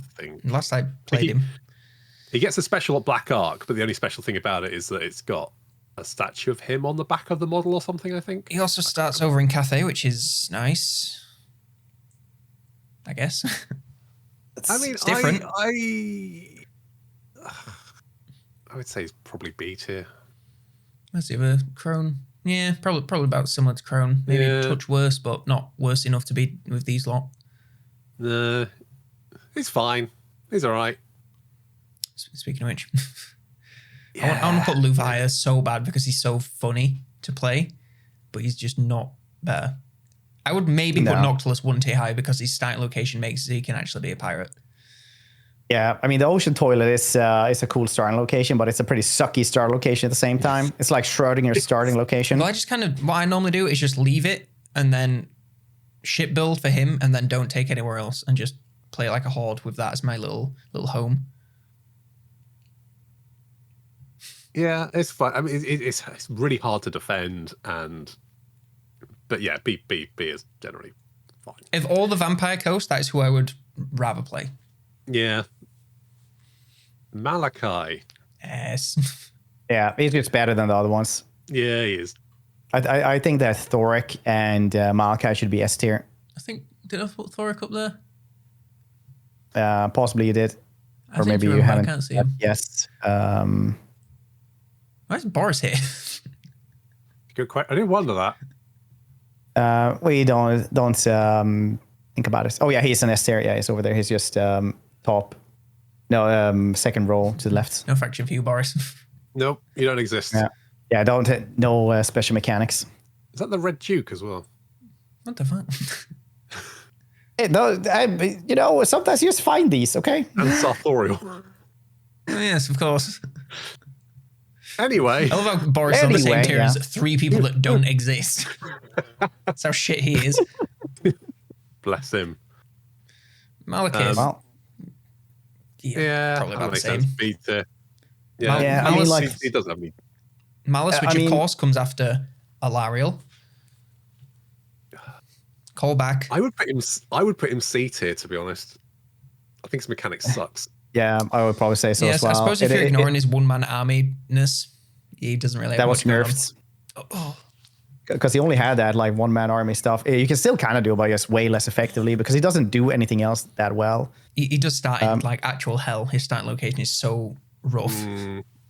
Malekith and the Dark Elves are so weird to also put on this because they're also like Schrodinger's kind of good faction, but most of the time you will just fight everything else. You don't have any friends. And it just goes like that constantly. Dang, I really want to put like the Dark Elves higher up, but there's really no reason to do it. Yeah. I really weirdly like Marcus Wolfhart's campaign. Granted, it is way better in Vortex, the OG. But I just think he's neat. Say A tier for Marcus. I just don't think his campaign is interesting as the other Empire. No, definitely not that. But like, he's not. No, he's not horrendous. He's just compared to the other Empire. To say that he got basically nothing in the rework and he's still this good after his DLC came out like 5 years ago. Yeah, I would almost put him into B tier, but you guys are probably right because he does get like the Imperial supplies. He's got the mandate, the mandem. He's got the hostility. Yeah. He's got his heroes.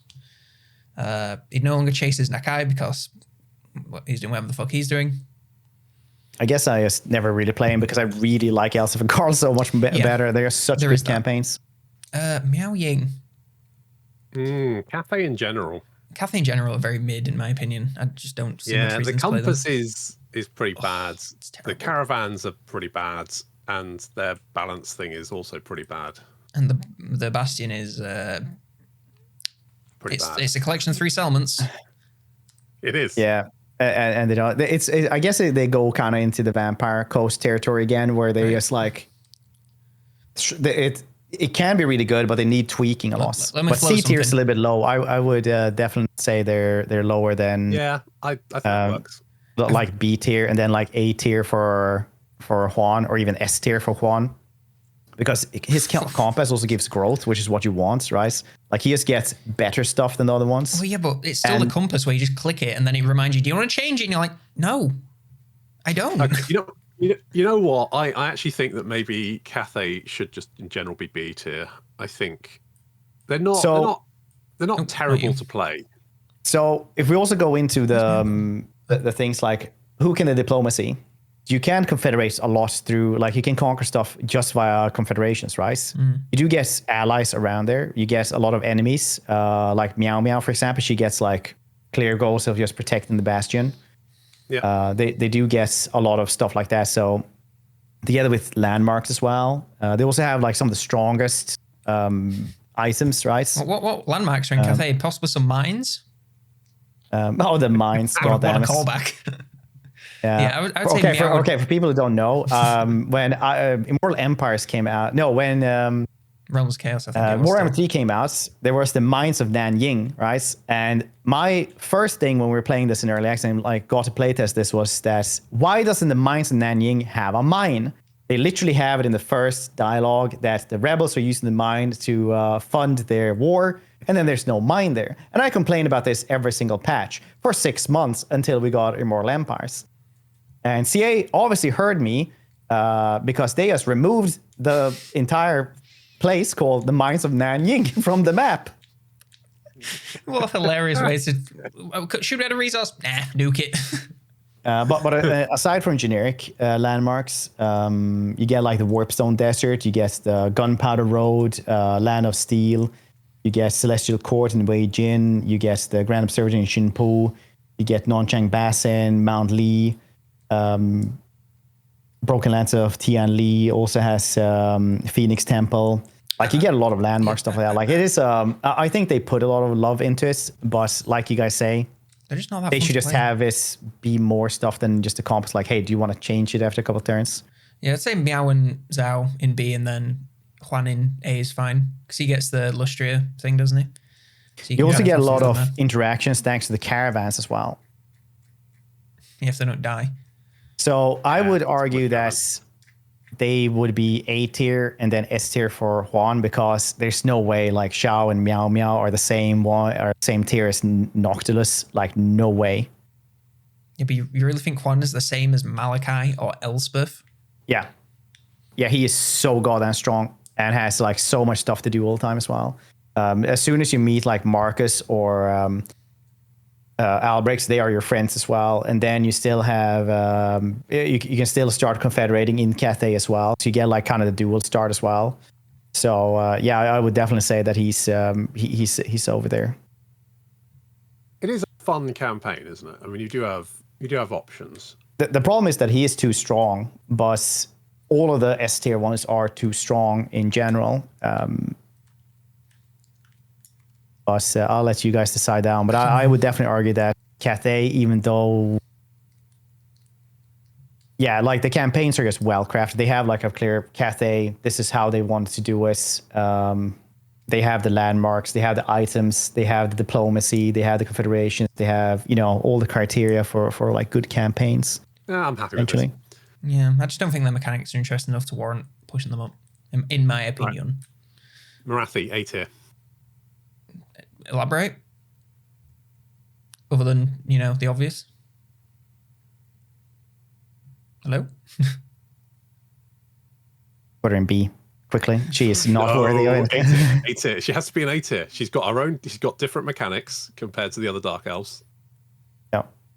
And also, she's a significantly more interesting position. Maybe in some of the mods that you're using.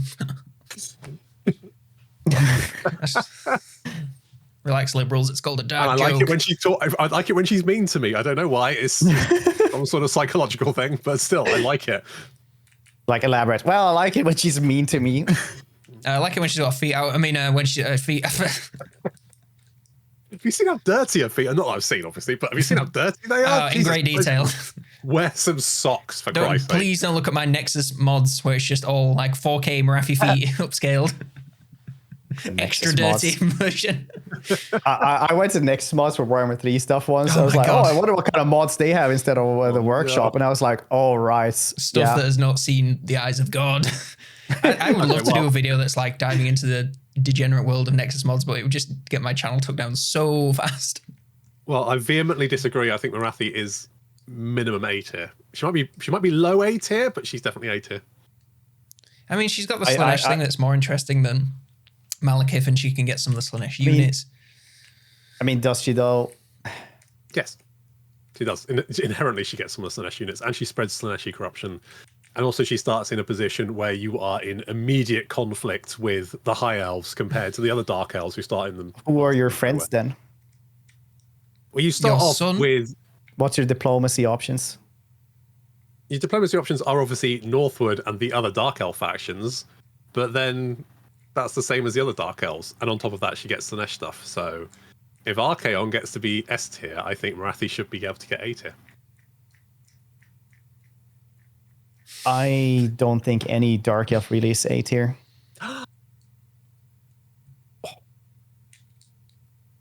And if anything, then like we're putting into Rakarth as well, putting in there as well. Oh yeah, Rakarth is better than Marathi, in my opinion. It's not.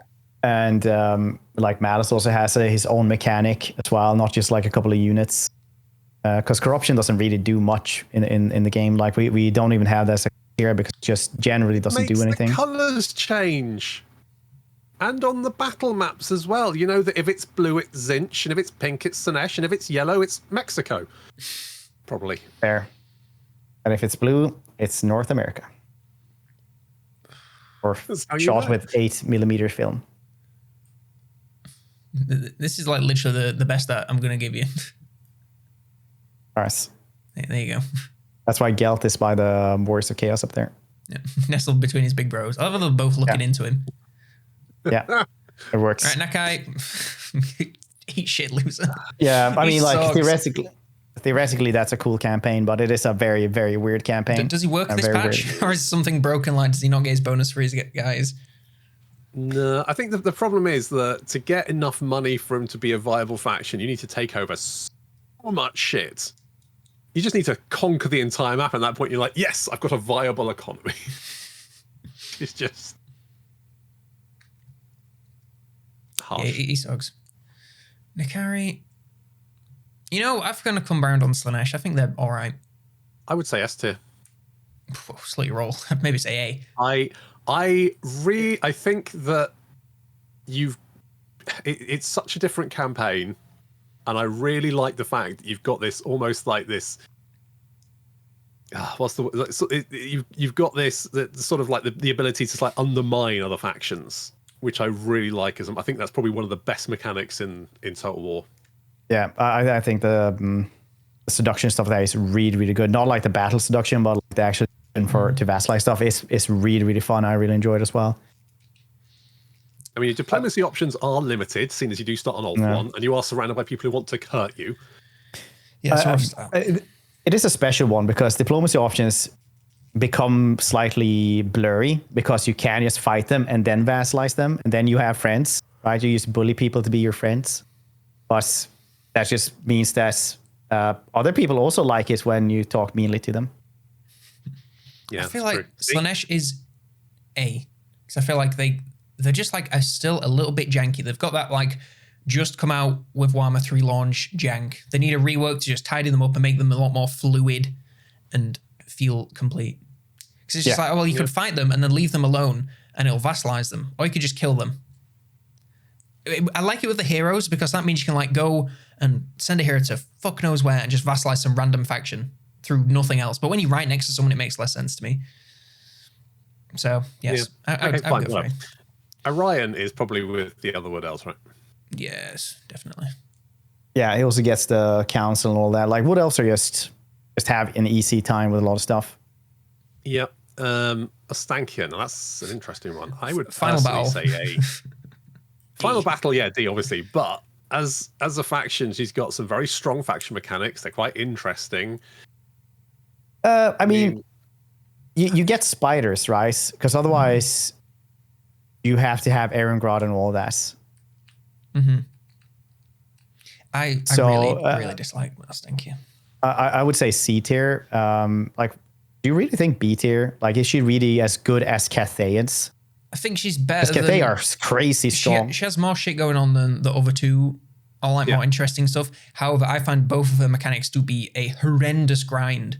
Where it's just like, right, make my charms, apply my things. Next turn, make my charms, apply my things. Do it every turn. And like to get to the high tiers of the hexes, it takes so much grinding of just spending I would constantly. say B.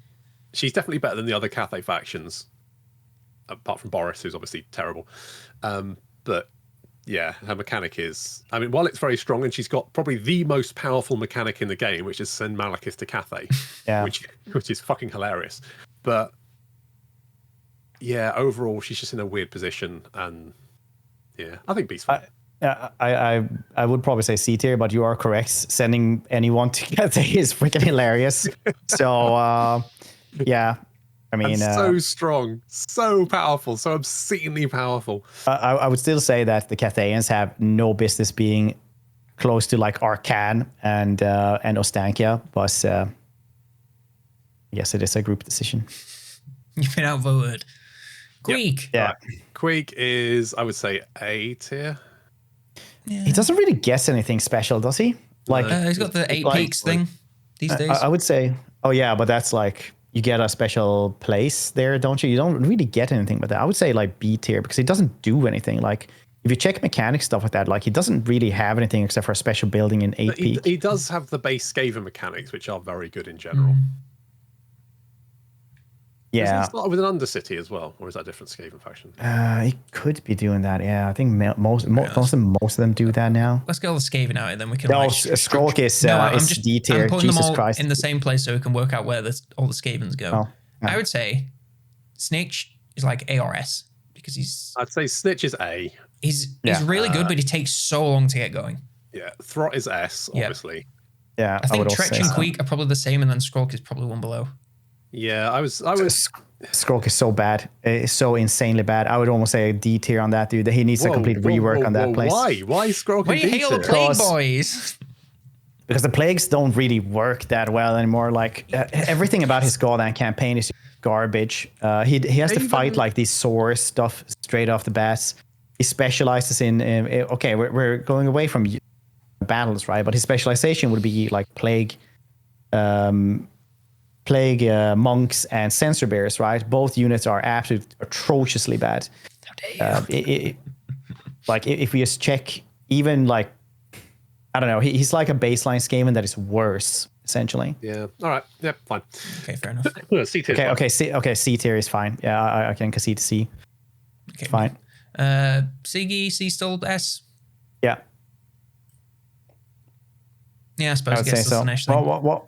Yeah. What's does he get seduction? I don't think I he played him does. in War 3. I think he does. Yeah. I mean, like that's crazy good. This guy Scarbrand.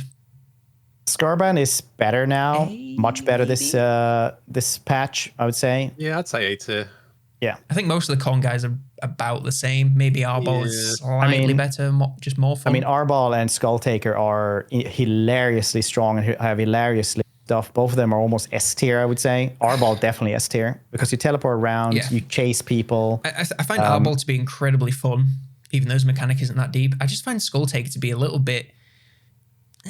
Just like, okay, whatever. Like, you fight the strongest lords that are nearby. Oh, you mean that thing I would be doing anyway because they'll just declare war because I'm playing Khorne? Yeah. Yeah, that's fair. Yeah, that's fair. Skurshnik? Skurshnik is better than the other greenskins, I think. I enjoy him more anyway. I would probably say B tier personally. Grom. In A? How bold? Yeah, almost, because the stalking stance is goddamn fun. I just I really love my little enjoy him. green boys. Yeah. Do you guys want to have some like prime Skarsnik lore? Skarsnik is like, he doesn't know exactly how old he is. He just knows that he's the oldest goblin around. And he is much, much larger than a normal goblin. He also like has so many books and the scrolls, stuff like that he all has to write himself because no other goblins can read or write. And also, he's like one of those anime old man type of things where if he takes off his robes, he's like buff as crazy. He's just like a bodybuilder goblin. That's some stunning goblin lore. Teclis. Teclis. Like I'm going to say right? Teclis is C, yeah. Actually, I haven't played him in Warhammer 3, I think. So I'm just He's in a terrible position. Yeah, his location is anus. He's got the same mechanics as the other high elves, but his position is just horrendous. I would never want to play him, to be honest. It's just, ugh. Thorgrim A with the other guys, I would say. Makes sense. Norska. Okay, let's just get these out of the way. They are ass. Oh, no. They are so shit. They definitely need help. Even when if their mechanics worked, they might be C. I was playing a Norscan campaign recently. You know what I just realized is the fact that it's actually the worst idea to max out your little, your little like. Yeah, you lock yourself out of. Yeah. If you leave it until you get tier 2 of all of them and then get tier 3. It's such an asinine design choice. Just like, what the fuck is this? So weird. They're really Tyrion is, it's fine. Probably about the same. I mean, he just gets less stuff than L'Oreal and Lithnar, so B tier is like fine because he's a fun campaign. He does like tick all the other boxes. He just doesn't get any like special currencies. He doesn't get more than anyone else for anything else. So just from a campaign perspective, I don't know. Gorbad is at least 8. Yeah, at the very, very least 8 tier, I would say. I'll put him on the end just for you two. I fucking hate that guy. I find him so boring. Is Ungrim the same as the other dwarfs, or is he a bit worse because he's a Slayer guy? And he gets the same stuff, but he can specialize in. I suppose Slayers are a little less shit these days with the DLC. Yeah, I mean, like he's good. I probably. He's got diplomatic options, hasn't he? He's near to the Empire, so. Yeah, I mean, he gets basically the same stuff as the other ones, doesn't he? Right. Valkyrie, I think we already said. A village. Village S. Bald Ma. Probably B. Well, the books are like better than Manfred gets as well. Weirdly enough. I want to put next to each other, but I can't. They're still pretty bad though. They're still you still look at them and go, well, if it's close, I'll grab it, and if it's far away, I can't be bothered. Yeah. Yeah. I think they have like the same. They literally are just like the same lord from different factions. Like, oh, our guy's in the desert. He's bald. He's going for the books. Both of them are huge nerds. Send you guys the know how bald guy to the Volkmar got his nickname, the Grim? Locked himself in the basement and then like came out and like, you can now call me the Grim. What nerd.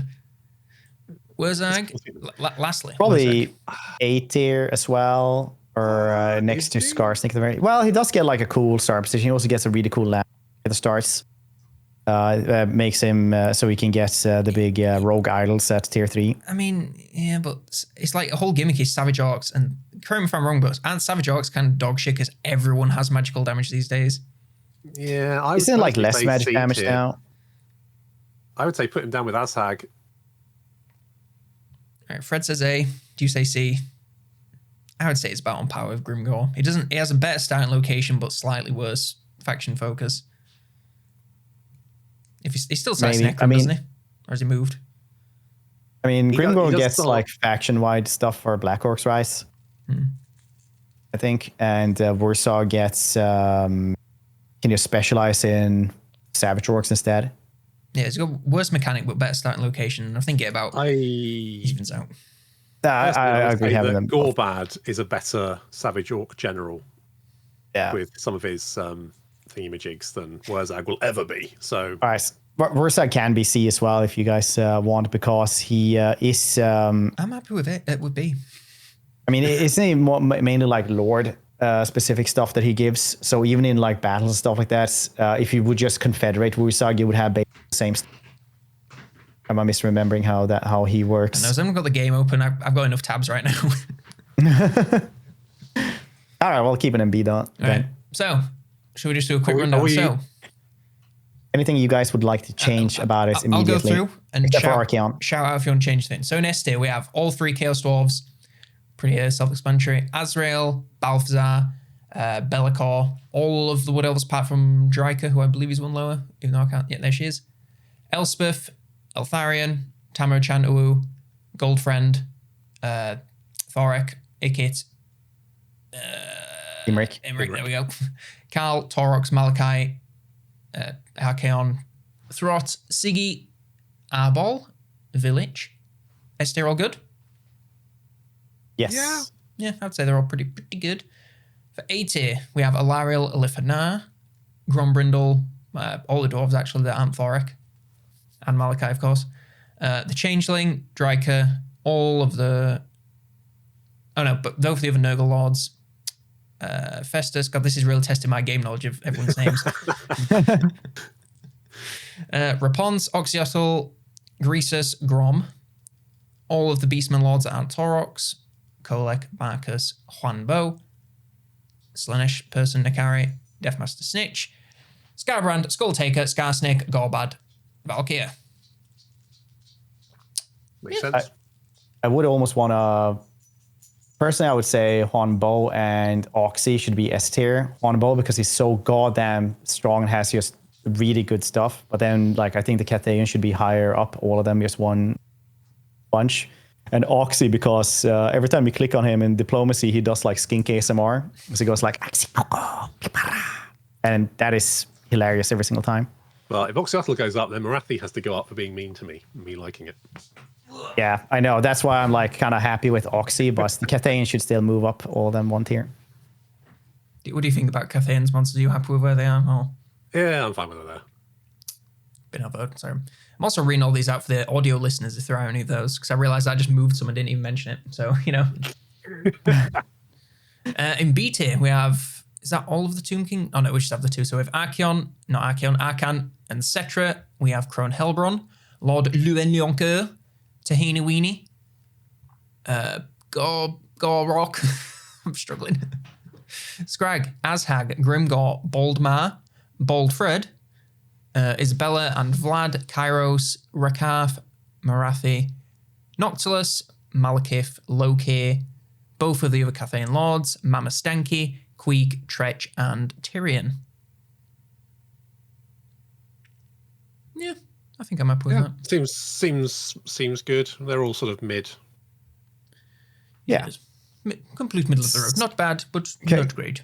Cathayans, once again, should be a little bit upwards because they have more mechanics and more interactions and more diplomacy than any of the other ones around them. But I still find those mechanics to be fun. Yeah, but like otherwise with fun and stuff like that, because we did say that if you tweak the mechanics in itself are sound. They might need tweaking. Because otherwise we have to go like, how fun are they? And then we might have to change down Changeling because it's not a campaign we infinitely replay, right? I think there's a difference between objective fun and subjective fun. I don't know. I feel like Cafe, objectively, their mechanics are not particularly engaging. Caravans are pretty neat though, but I guess, yeah. They're okay to start off with, and they're useless mid-game. C tier. We have Alberic, Dubordeaux, Luva Harkon, Silostra, Aranessa, Fane Chantress, Mazdamundi, Krokgar, Tic Tac Toe, Azhag, Mailman Gorst, Kastaltin, and Katarina. Katep. Oh God, help me, someone. Kalida, thank you. Kalida. Malus, Skrolk, and Teklis. Yeah. And then D tier, Bozza, Kemler, the three lords that don't have a faction, Nakai, and then Norska. Oh, poor Norska. Yeah, so dog. They really need help. The only one that I'd maybe consider moving up is Kemler to the same tier as Ghost, but he's pretty ass. Yeah, I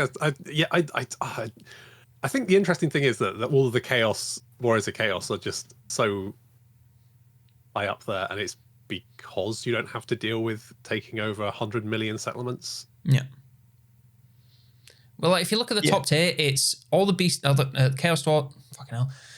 All the Warriors of Chaos, like you said, who don't have to take settlements. Wood Elves, who don't have to take settlements. Chaos Dwarves, who take settlements in a very particular way.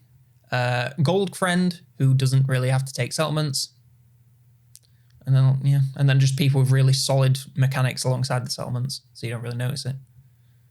Yeah, I mean, I think like the ones in S tier are the ones that have really solid mechanics.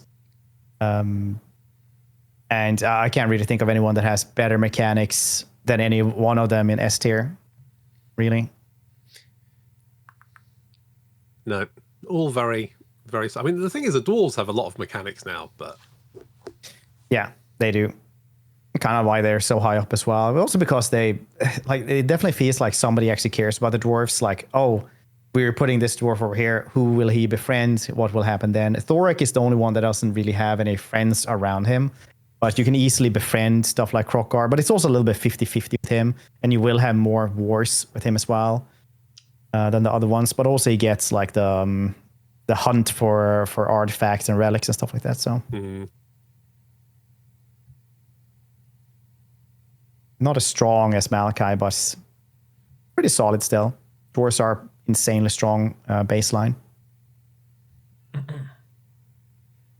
I do think that the Warhammer 2 races really need to get a bit of an update. Yeah, Lizardmen. The problem with Lizardmen, what do they have, like 7 lords and a ridiculously large roster? Like between them and Skaven, it's pretty crazy how many units they have. They just need an update. Like we need a Skaven, maybe not Skaven, but we need a Lizardmen just free LC update alongside a DLC that has nothing to do with them. I mean, the Skaven have had like a rework because they came out with our Undercities, didn't they? And then they got Undercities added later. And the food system was also bad at start. Yeah, but the Dark Elves, High Elves, and Lizardmen have basically been untouched since they came out. Well, technically, they reworked the Dark Elves for Warhammer 3 and made them much worse. Yeah, although in fairness, initially the Dark Elf slave mechanic was you pack everyone into the same province. Like you're just stuffing slaves into drawers, into cupboards, just as long as they're in the same province and you're just like milking them for everything they've got. That's basically what you did, which was kind of a bit weird. Yeah, I mean, everybody hated the changes to the slave mechanics up until they made it so that you could have you could boost building time with slaves instead.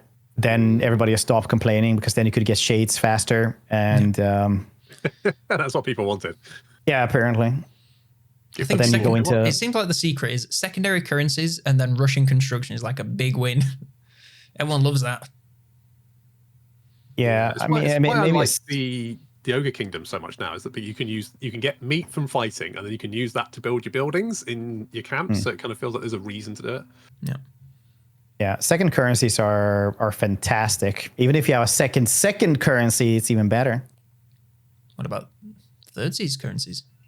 We've had Is there anyone that has third currency? Oh yeah, Chaos Dwarfs have third currencies because they have raw materials, armaments, and then conclave influence. God, the Plus first money. time, the first time you like load up a Chaos Dwarfs campaign when you've never played them before, you're just like, what the fuck is going on? Yeah. It's so confusing. It's like one of the hardest campaigns to get into, but once you get into it, it's like, well, this is fucking great. Yeah. I recently did one just a couple of days ago. Just good. Honestly, like it's never like super duper too OP, but it's fine. I did have trouble with Tamarkan, just absolutely murdering me in my campaign though, because he was like, it was turn 60 or something. He was level 40 something, mainly personal skills. 15,000 goddamn health points, regen, Oh my. goddamn AoE decaying damage rounds. Hit that bitch with a fireball. Yeah, plus all of the other stuff as well for him, like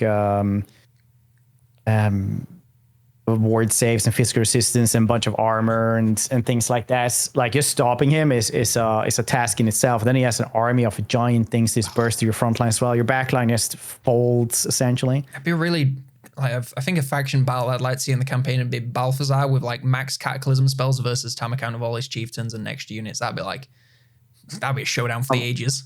I've tried that. So I did like Gelt, and I had only wizards in one army, and they just conquered everything. It's like 14 wizards or something. It's like flying around, casting spells and shits. And then they met Tamarkan, and like there's no thing you can really use on him to actually kill him. Like there's nothing you can do with just wizards. He regens too fast. You have spirit leech all the time, and like all the other. I had like one school magic from every single, one wizard from every school magic, and there's just not enough stuff to actually kill him. Even if you have almost infinite winds of magic, like I think I used like 200 winds of magic, something like that on him, and it's still like, I just got rid of maybe a third of his health or something. Yeah, regen can be so cracked. Especially if you have 15,000, because that means he has 30,000 plus armor and stuff like that, which also can remove damage from the ticks of Spirit Leech. So that makes sense. yeah, it's he's definitely a nightmare in battle. But this was only campaign, and campaign-wise, he's pretty goddamn solid as well. I think I liked him the least, but kind of just by default, because Malachi and Elspeth was so goddamn fun. Yeah, he was just like kind of like when I did the DLC rankings last week, you can check it out on the channel. I was like surprised. I was like, wow, Thrones of Decay is actually like a really fucking good DLC. I remember when it came out, I was like thoroughly whelmed.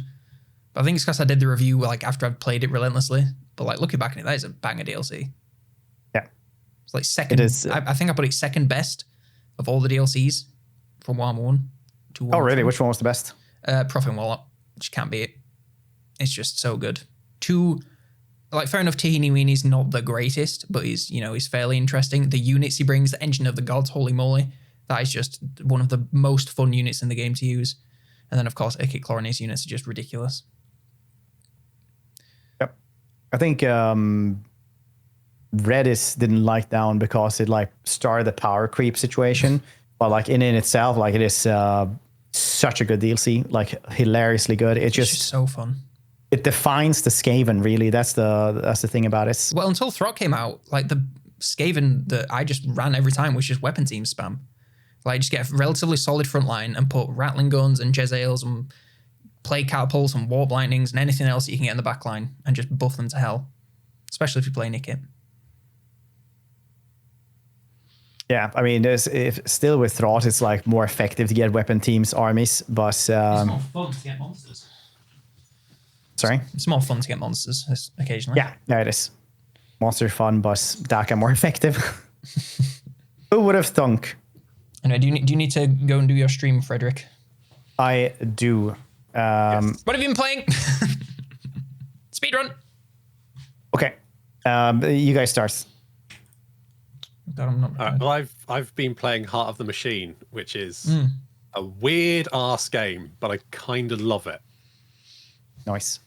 But yeah, it's a very weird experience. I enjoy it, but it's very hard to get into. It's being very obnoxious to me, but I kind of enjoy that. I think you have some. I do. It's a deep-seated psychological problem. Yeah, I know. This and Marathis. I'm writing notes for your psyche eval later on this year. It's because we're worried. One time we're just going to be like, hey, we're making a podcast here on Tuesday, and we're like, intervention. Intervention time. We found your Twitter likes, so you're in trouble. Yes. Personally, I've been playing Dynasty Warrior Origins and Return to Moria a ton in the evenings with my wife. Is the new Dynasty Warrior good? My friend really likes those games, so if you've got a recommendation. Yeah, it's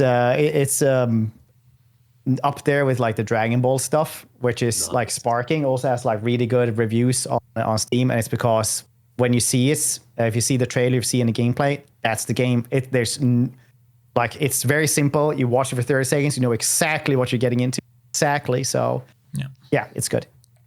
I can't remember what I said last time, but I finished Silent Hill 2, got all the endings, and then I played Shadow of the Colossus, and then went back to Returnal and did some other stuff for a video that you can see my insane board over there that I've been writing notes about. But there's some real good games, but boy, they are depressing. So to rebound, I've been playing Pokemon Arceus on the Switch, and that is just, God, what a breath of fresh air. It's like actually got me like, since I played Pokemon Diamond on the DS, this is the most excited I've been to play Pokemon. I'm just like, I can't wait to get on and catch another Chimchar. It's just good times. Fantastic. Sorry, I realized I interrupted you there, Monsters. Did you have any other games? I didn't want to just... No. It's just literally just no lifing. Being treated mean, but staying keen. Who was it that suggested mouth washing last time? Yeah, I actually played that on stream, and it was it's all right. I think it's like a cool one. It's bizarre. Yeah, it's definitely like one of those experiences, like you said, where it's like, yeah, this is kind of cool, I guess. Also, we're doing Stone Shard. They got a big update last month. I do recommend people trying that one out. It is rough, but definitely feel like you're an adventure. Yeah. I think the last thing... Oh, I finished Fallout New Vegas as well. I don't love it. Which one, Fallen? Which one, sorry? Sorry, which game did you say? Fallout New Vegas. Oh, yeah. I'm just going to add it to my... I'm just going to add it to my list of bad takes. I've got BioShock, which I think is boring. Resident Evil 4, which is way too long. Fallout New Vegas, which is... It's fine. It's really... It's one of those games that I'm like, I know this is really well designed. I know this is really well written. I am bored. It's just... I think the brown desert and the post-apocalypse, it just doesn't interest me as much as like Skyrim or something that's like cyberpunk that's exciting. I just find it very sad and empty. I'm gonna add in there for you that it's one of those games. It's like Red Dead Redemption 2, where you have to like pace yourself to play it, and then you kind of sneak around the desert, just like trying not to be killed by Cazadors, essentially. Oh yeah, it is also like, it's not like really that hard, but you just get your ass kicked so many times. I'm just like, damn man, I'm just trying to have a good time here. Yeah, so it's you got to pace yourself when you're playing New Vegas, just like Red Dead Redemption 2, because if you just play like an action game or something more fast-paced, and then you go into Red Dead Redemption or New Vegas, stuff like that, you're not going to have a good time. Yeah, it's not those types of games.